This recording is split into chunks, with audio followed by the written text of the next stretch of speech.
Kemudian kalau misalkan di sini kita pilih-pilih ini nanti munculnya adalah masih SD. Karena untuk geografi itu bisa menjadi guru kelas teman-teman. Itu adalah sesuai dengan surat edaran Dirjen GTK yang terbaru ya. Salah satu kawan kita ini memiliki ijazah S1 Pendidikan Geografi dan dia bisa melamar formasi jabatan ahli pratama guru kelas SD. Bagi sobat-sobat guru honorer yang tidak lulus ujian P3K Guru tahap 1 dan juga tidak melakukan sanggah pada saat masa sanggah sudah berakhir, tentunya satu-satunya jalan ini adalah kita mengikuti seleksi P3K Guru yang tahap 2. Meskipun sampai saat ini belum ada kepastian kapan untuk pemilihan formasi P3K Guru yang tahap 2, setidaknya kita harus sudah bersiap untuk melakukannya ya. Bagi sobat-sobat calon guru yang masih bingung terkait tentang nanti bagaimanakah cara untuk memilih formasi di tahap 2 dan ketentuannya itu bagaimana, apakah kalau misalkan ijazah saya seperti ini, saya bisa mendaftar formasi yang seperti itu, maka pada video ini kita akan menyajikan update informasi terbaru terkait tentang 6 ketentuan pemilihan formasi P3K Guru yang tahap 2 dan kira-kira bagaimanakah cara untuk memilih formasinya. Silahkan simak video ini sampai selesai. Video ini kita produksi yang bersumber dari Permenpan RP nomor 28 tahun 2021 dan juga surat edaran Dirjen GTK Kemdikbud terkait tentang kualifikasi akademik dan sertifikat pendidik yang bisa digunakan untuk mendaftar P3K Guru tahun 2021. Namun sebelum kita lanjutkan, perlu saya ingatkan bagi teman-teman yang mungkin baru pertama kali menemukan channel ini, silahkan klik tombol subscribe-nya dan aktifkan notifikasi loncengnya sehingga nanti jika ada update video terbaru, teman-teman nggak akan ketinggalan informasi. Baiklah sobat-sobat semuanya, ketika nanti kita sudah masuk pada jadwal pemilihan formasi untuk P3K Guru yang tahap 2, nanti kita akan menemui tampilan yang seperti ini teman-teman, terkait tentang cara untuk mendaftar P3K Guru tahap 2 dan juga cara milih formasinya nanti kita akan sajikan pada akhir video ini ya. Nah, sobat semuanya, pada video ini kita akan berbagi informasi bagi teman-teman yang mungkin masih bingung ya saat ini. Nanti saya memilih formasinya bagaimana? Kalau ijazah saya seperti ini, apakah saya bisa mendaftar formasi yang seperti itu?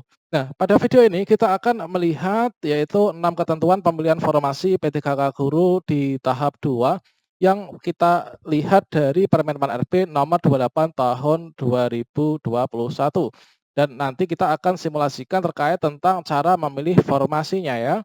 Nah, sobat semuanya, 6 ketentuan pemilihan formasi P3K Guru di tahap 2 itu adalah kita dapat cek bersama ya, tepatnya ini pada bagian paragraf ke-9 yaitu mengenai seleksi kompetensi kedua, teman-teman. Kemudian di sini untuk ketentuan yang pertama ya. Ketentuan pertama ini adalah terdapat pada pasal 33, teman-teman ya. Untuk ketentuan yang pertama, pelamaran untuk seleksi kompetensi 2 ini dapat diikuti oleh pelamar dengan kriteria berikut. Yang pertama, ini adalah pelamar dari THK 2 yang tidak lulus pada seleksi kompetensi 1. Jadi itu teman-teman. Yang kedua, guru non ASN atau guru honorer yang terdaftar di Dapodik yang tidak lulus seleksi kompetensi 1. Diartikan di sini teman-teman, guru non ASN yang bagian kedua ini adalah guru honor sekolah negeri ya, yang nggak lulus di ujian tahap 1. Kemudian yang ketiga ini adalah guru swasta yang terdaftar di Dapodik dan juga yang bagian keempat ini adalah lulusan PPG yang belum pernah menjadi guru.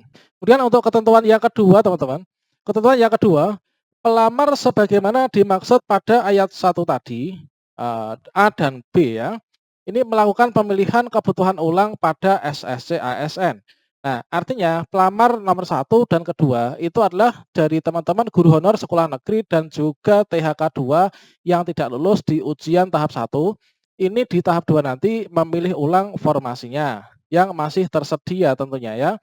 Kemudian pelamar sebagaimana yang dimaksud pada huruf C dan juga D, yaitu dari teman-teman guru honorer sekolah swasta dan juga lulusan PPG, ini pertama kalinya untuk memilih formasinya. Kemudian yang bagian keempat teman-teman, yaitu ketentuan keempat, pelamar sebagaimana dimaksud pada ayat 1 tadi, itu memilih kebutuhan P3K dengan ketentuan seperti ini. baik itu, THK 2, guru honor sekolah negeri, kemudian guru swasta, ataupun lulusan PPG. Dalam memilih formasi, itu adalah ketentuannya seperti ini teman-teman. Yang pertama, bagi pelamar yang mengajar di pendidikan anak usia dini, taman kanak-kanak, sekolah dasar, atau sekolah menengah pertama, dapat melamar di antara pilihan bentuk satuan pendidikan tersebut ya, di wilayah, kabupaten, kota, tempat pelamar mengajar pada mata pelajaran yang sesuai sertifikat pendidik dan atau kualifikasi pendidikan pelamar. Nah, ini teman-teman, jadi nanti memilihnya itu adalah dalam satuan pendidikan yang seperti itu, teman-teman. Kemudian untuk bagian yang kedua, teman-teman, yaitu masih di poin 4.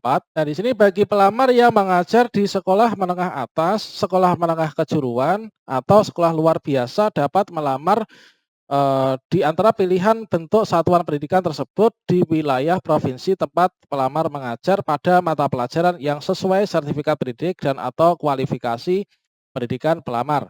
Jadi itu teman-teman, misalkan saya itu guru honorer di SMKA pada Kabupaten B.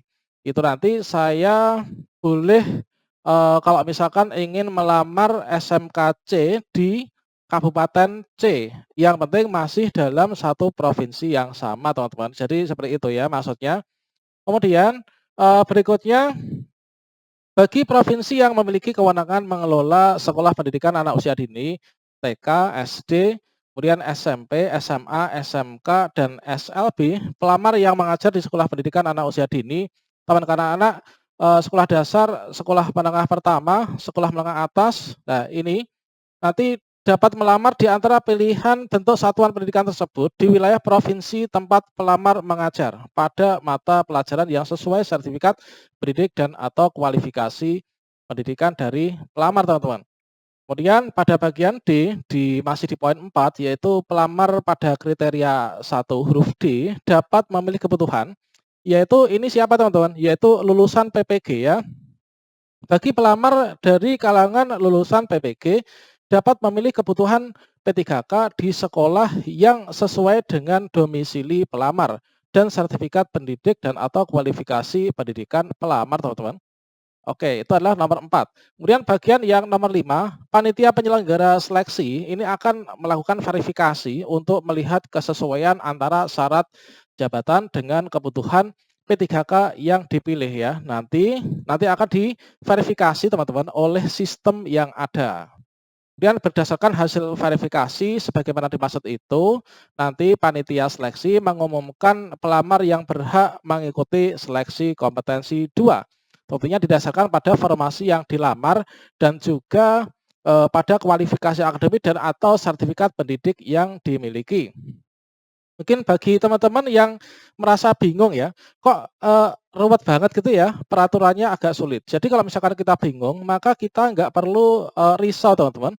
Jadi untuk cara memilih formasinya, ini nanti kita cukup login ke akun SSC ASN masing-masing. Jadi nanti akan ditentukan oleh sistem ya. Nah, jadi kira-kira nanti akan muncul tampilan yang seperti ini, teman-teman. Yaitu ketika kita dinyatakan tidak lolos untuk seleksi CASN yang tahap 1 P3K guru, maka kita akan dipersilahkan untuk menekan tombol memilih formasi yang di tahap 2 ya. Kemudian kita ketika pilih formasi di tahap 2 di sini, maka kita akan bisa menemukan tampilan yang seperti ini, teman-teman. Yaitu terkait tentang kita itu boleh melamarnya di mana saja gitu ya. Kalau misalkan saya ijazahnya S1 geografi, kemudian saya tuh boleh melamarnya di mana saja. Nah, ini contohnya adalah seperti ini, teman-teman. Yaitu S1-nya geografi, kemudian di sini dia bisa melamar sebagai guru kelas, yaitu di SD, SD, SD gini. Kemudian kalau misalkan di sini kita pilih-pilih ini, nanti munculnya adalah masih SD. Karena untuk geografi itu bisa menjadi guru kelas, teman-teman.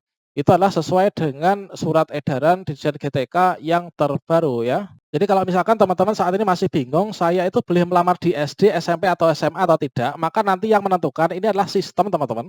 Jadi nanti ada pilihan-pilihan yang bisa kita pilih. Dan itu sistem sudah menentukan kita ijazahnya apa, satuan pendidikan awal apa, dan bisa melamar di formasi yang mana.